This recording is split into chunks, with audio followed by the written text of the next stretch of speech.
Hello everyone and welcome back to my YouTube channel. Today I'm sharing a new card, a thank you card, using the Three Neighbors and High Rise Tree Scene die from Hello Bluebird. Both were released together, so I just thought it was only fit to use them all at once to showcase them to you. I selected some of the adorable images from the Three Neighbors and decided upon these ones to vary a bit in the different critters. But can I just tell you, and I think you know, well, no, maybe not. Normally I love bunnies and I will always prefer them over each and every animal. They are adorable, they are sweet, they jump, and well, that's just more than enough reasons to be a bunny person. But when I saw the sneak peeks from this release a while back, I saw that owl. And I mean, is there anything cuter than that owl? If they were like that in real life, I would maybe prefer owls over bunnies, but this one is so fluffy and so cute, and so I fell in love with it immediately, and I had to add it. I had to add this owl to my card because it's the cutest. Okay, that being said, I am on to my coloring. So this is Transotype Perfect Coloring Paper, and I stamped all of the images out using Gina K Designs Amalgam Ink Obsidian. Next, I am taking my markers, and I have some standard color combinations that you will already have seen on my channel because I just love them and I tend to go for them every time again and again. Also, if you want to revisit the color combinations without having to rewatch the video or anything like that, definitely check out my blog post. There I have everything listed for each of the critters to help you find your way through my combinations that I'm using. So I am coloring from darkest to lightest. It's something that I have been doing definitely a year and a half. Before that, I tried to vary in methods just because there are different ways of Copic coloring. So if you watch my really early videos, you will definitely see a mix of starting with the lightest, building up and stuff like that. Now after a while, I decided to just go for going from darkest to lightest. And most of the time I need 2 layers to think, okay, so this is good. So 2 layers. If I need more, I can add more. But I know that a lot of you probably color from a base with the lightest to building up towards the darkest and going back and forth. I'm really sorry for the hair, by the way. From time to time, it's just everywhere. I do like a ponytail or something else with my hair every time that I do a video because I don't want my hair to overhang. But those little baby hairs, well, they are untamable, so they are there. Okay, something else about the marker combinations, and I tell it all the time, I think, so sorry if this is getting repetitive. But there are many ways to build up your Copic markers, well, your collection, if I can call it like that, by just building it up one by one or by 2, depending on how you look at your combinations. You probably saw me use E18, E15, E33 and lighter markers for the fox. Now, as you see here for the squirrel, I am using exactly the same markers. I'm not using the E18, however, to get a lighter brown combo. And if I'm not wrong, but I will check while I'm talking here, I am adding, well, no, I'm just going right until the E51. So as you can see, just by leaving out one marker, you have a new combination. It's as easy as that. But also just adding one marker in the other way around would work, you know. So I tend to always use E33. It's one of those markers that is always in one of my combos. As you can see here, just to strengthen what I'm talking about, the bunny is going to have E33 as my darkest. So again, I skipped one of the markers from the squirrel. I skipped two from the fox. And I'm just going the same row. I'm using E53, E51, but because I wanted an extra marker, which is not necessary, 3 is more than enough normally, I just added E50. And that's just adding one marker on the other side of the combo. And you have a completely different brown. So I think this coloring, the intention, I almost forgot it, but it was really the intention to show you how easy it is to just let your collection grow step by step. It's expensive if you don't have them all. I don't have them all. I'm still building it up, and I'm always trying to find markers that I want to have, because I don't use all color families that often. I try to look for markers that I want to have, but also markers that already go with markers that I already had, you know. And this way I can build it up, but still have a bit of my budget looked after. You know, normally there are like some releases where I think, yeah, I have budget, and then I go completely overboard, and I don't want to talk to my boyfriend, well, my fiance, about the amount I spent on the collection. Well, it's like, I must admit, Hello Bluebird, well, I just cannot live without. It's too cute, it's too gorgeous, and I think if there weren't customs due to the European Union stuff and all those things, I would buy way more even than I have now. But at the same time, when I buy now, I'm like, well, I will have to pay customs, so why don't I just spend quite a lot and have the customs all at once, you know, instead of having all the extra standard costs of just them looking at my package. So I'm going overboard every time with Hello Bluebird. I probably think that you know that I go overboard with my favorite things. It's just, I have no excuse for it. Well, I have an excuse for it. This is my hobby, this makes me happy, and I literally only spend money on craft supplies. Well, yeah, I'm 24 for whoever didn't know it, and I'm working now for my 3rd year, and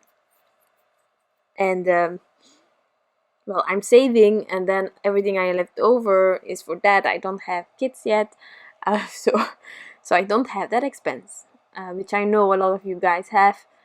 So, well, I'm just trying to enjoy as long as I can from the budget that I sort of have. If that can be an excuse for the amount I spend. And again, it makes me happy, and I think being happy is really, really important. Voila. Okay, the bird. I wanted to talk about the bird. I love the little tiny birds from Hello Bluebird. They also have Feed the Bird stamp set. I just love it. I would definitely make more cards with that one, but I just need to find the time. But I just adore it. At the same time, I never know which colors I should use. I just don't know it. I see so many birds outside, and well, they are kind of brownish, and I had so many browns already that I thought maybe just do a really soft yellow. So that's how I came to the yellow. I don't go for realistic necessarily, but there are yellow birds, I know that, but no, that was the whole reasoning behind it. About the owl, I really hope that you will see it, but I will just say it. I'm using 2 markers, E47, E57. And then I'm using E33.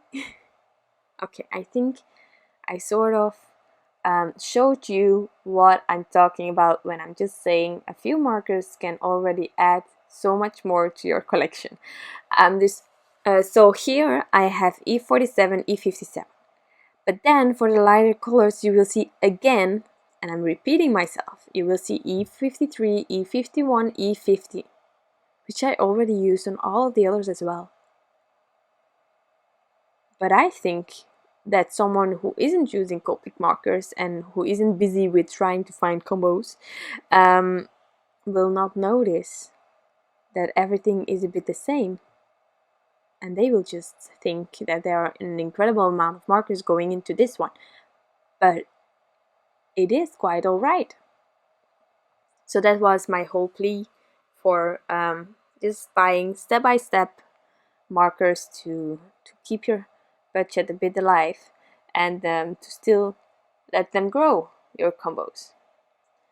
I also told in the past I'm sort of trying to get a list together of markers that I would suggest as first markers. And it's completely different, well, not for all color families, but it's quite different from what I started with. I went for rainbow and I went for 3 markers each time, but my colors, my preferences have changed in the meantime, and so the list is quite different from mine. So if I would restart my collection, I would do it completely different from what I originally had, but it's really give me some more time because it's really a process, and I'm trying to add more info or more, well, currently I have this idea. I listed my favorite combos for each of color families. I want to give you all the options. That and also I am adding an extra part where I'm just letting you see that if you want to extend your collection and you just start with a few extra markers like I'm talking about the whole video now, that you can have many more combinations. So I'm sort of trying to make a list to start with an extra addition of you can work further on your collection with these, and these, and then you have that combination. But it's truly a working process, and I just don't want to put anything officially on there until I'm completely happy. And well, there are other things to do, like sharing videos here, which I love doing, and inspiring you all. So I'm doing that on the side whenever I have time. So it's definitely not something that I will necessarily have done this year, you know. But I'm busy. I'm busy with it. Because I got some questions, and I think that there are a lot of guides already out there. A lot of amazing crafters that already made a list for whoever is interested.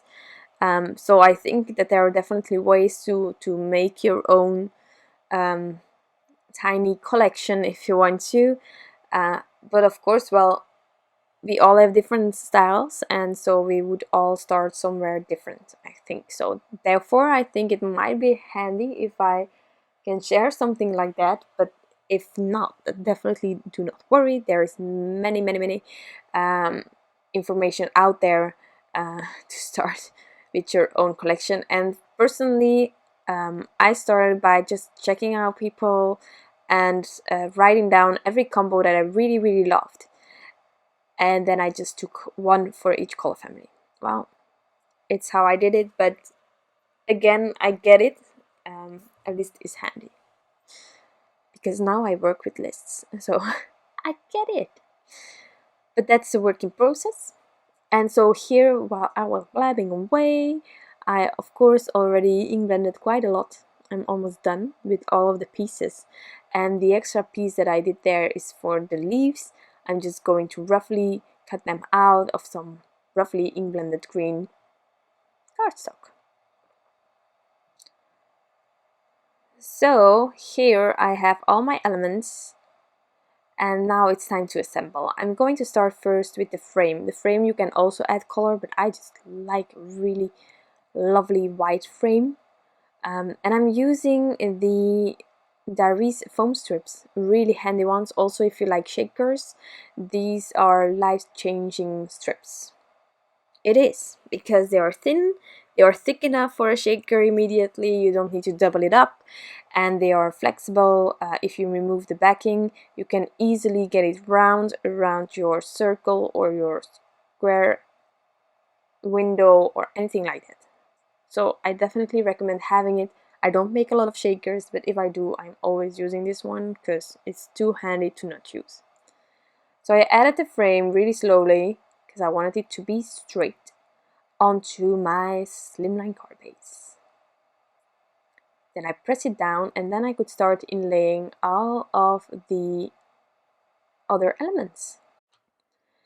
So I decided to first start with the grounding, of course, because I had the tree that should go right where it was supposed to be. So I did some liquid glue on the back, and I just wiggled around with it to get it there where I wanted it to. Then for the tree, I wanted to have some dimension. So I took some Big Momma foam tape roll from Simon Says Stamp. It's some, well, it's laying here in my drawer for a while now. It has been a while since I used it. It's really thin foam tape. And personally, I need a craft knife to help me get rid of the backings. It's really hard for me to get rid of it. Otherwise, tweezers also work. It's a tip that I got from you guys, and it really helps. I have other foam tape where there is no issue getting the backings off without, but this one really is sticky, and so you need to use whatever can help you with creating. And in this case, it is my craft knife. And for my air elements, I just used some adhesive roller. I could also have used some liquid glue, anything goes. I just wanted it to be also right on the back and just have that tree popping out. But at the same time, as I used the Darice foam strips, the tree is lower than the frame. So the frame will really hold everything. So here I have everything back in place from the three neighbors, from the high-rise tree Sindai, and now I'm going to add all of the three neighbors where I think they should go. Also, a really fun thing is all of the critters that can hang inside of the tree and, well, other places where you want to hang them.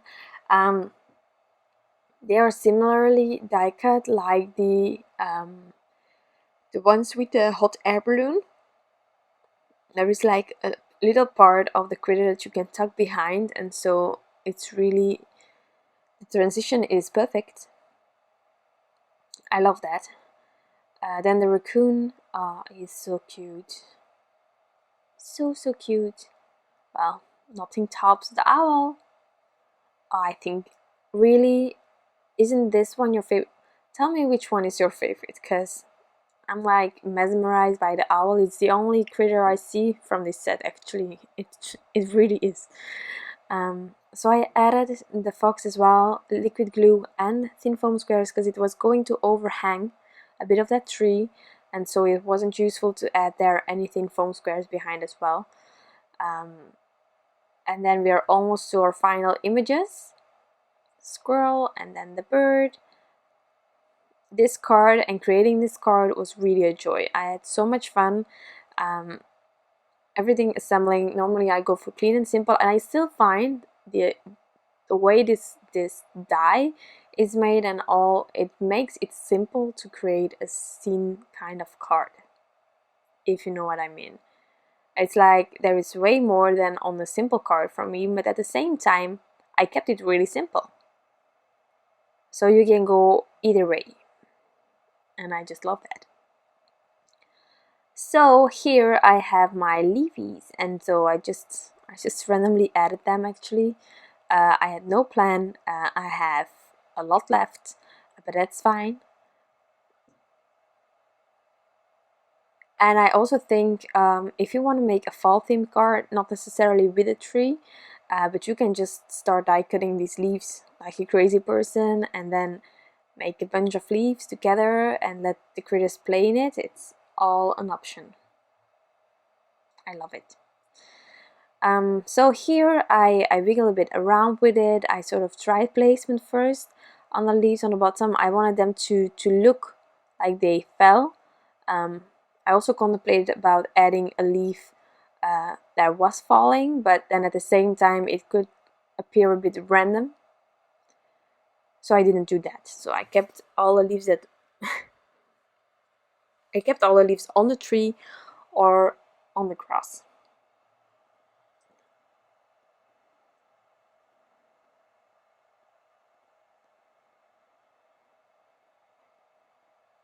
And once I added enough leaves, well, I think you can keep adding actually, but once I thought I added enough leaves, I still had to add the sentiment.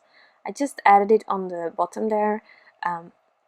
Since I had all these critters on the top, there wasn't just enough space, so I added it where I had some space left, tried to get it straight, and then it was time to add some finishing details. I added some stickles to the leaves. I sort of tried to draw the vein that goes through the leaf normally. I didn't fill the leaves completely with stickles, and so some of them I had fixed. And then, you never guess, then I took my favorite embellishments. Yeah, I know, I'm repeating myself, but it's too cute. So I took the hard sprinkle mix Sweet-N-Tart from Trinity stems. And I went for the pink ones. I tried the other ones as well, but the pink ones definitely stole my heart. So once I was happy with placement, I adhered all of them in place using some liquid glue.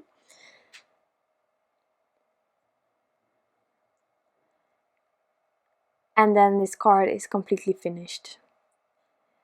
I truly love how these hearts ended up. It just fits with the colors that I used on the back, which are really light ones. I didn't add a lot of ink blending on the sky area, but just that illusion from the blue coming from the edges to the inside of the card really helps. And yeah, again, the markers, the combinations, it's almost all of the same markers. You will be amazed if you check out my blog post to see the marker combinations. If you have one of them, you probably are able to make at least 3 of these critters the same way. Okay, so this is my card, some close-ups, and then of course the end result.